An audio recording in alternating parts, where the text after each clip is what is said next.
বন্ধুরা, আপনার পকেটে থাকা এই কাগজের নোটগুলো কি আগামী কয়েকদিনের মধ্যে পুরোপুরি অচল হয়ে যাচ্ছে? রিসেন্টলি আপনি হয়তো শুনেছেন যে কয়েকদিনের মধ্যে আরবিআই সমস্ত কাগজের নোট তুলে নিয়ে প্লাস্টিকের নোট নিয়ে আসতে চলেছে। যদি এই খবরটা শুনে আপনিও চিন্তায় পড়ে যান তাহলে একটু থামুন, কারণ প্রেস ইনফরমেশন ব্যুরো বা পিআইবি সরাসরি জানিয়ে দিয়েছে যে সরকার বা আরবিআই এমন কোনো ডেডলাইন ঘোষণা করেনি। তবে হ্যাঁ, ধোঁয়া যখন উঠেছে তখন আগুন তো কোথাও একটু লেগেছেই।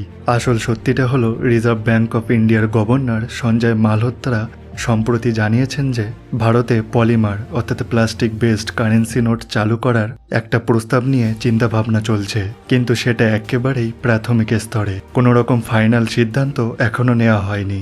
এখন প্রশ্ন হচ্ছে, হঠাৎ প্লাস্টিক নোট কেন? এই পলিমার নোটগুলো সাধারণ কাগজের নোটের তুলনায় অনেক বেশি টেকসই বা ডিউরেবল হয়। এগুলো সহজে ছেড়ে না, জলে ভিজলেও নষ্ট হয় না, এবং সবচেয়ে বড় কথা, এগুলো জাল করা বা ডুপ্লিকেট করা প্রায় অসম্ভব। অস্ট্রেলিয়া, ইউকে বা কানাডার মতো দেশগুলো কিন্তু অনেক আগে থেকেই এই ধরনের টেকনোলজি সাকসেসফুলি ব্যবহার করছে। ভারতও 2012 সালে একবার এই ট্রায়াল করার কথা ভেবেছিল, কিন্তু বিভিন্ন অসুবিধার কারণে তা পিছিয়ে যায়। তাই পকেটের টাকা বাতিল হওয়ার কোনো ভয় আপাতত নেই। এটা আরবিআই এর একটা দূরদর্শী মাস্টার স্ট্রোক হতে পারে, তবে তা বাস্তবায়িত হতে এখনো অনেক সময় বাকি। আপনাদের কি মনে হয়, আমাদের চেনা পরিচিত এই কাগজের নোটই সেরা, নাকি এই পলিমার প্লাস্টিক নোট আসলে বেশি সুবিধা হবে, নাকি ধুরন্ধর 3 এর জন্য কোনো মাস্টার স্ট্রোক স্ক্রিপ্ট তৈরি হচ্ছে?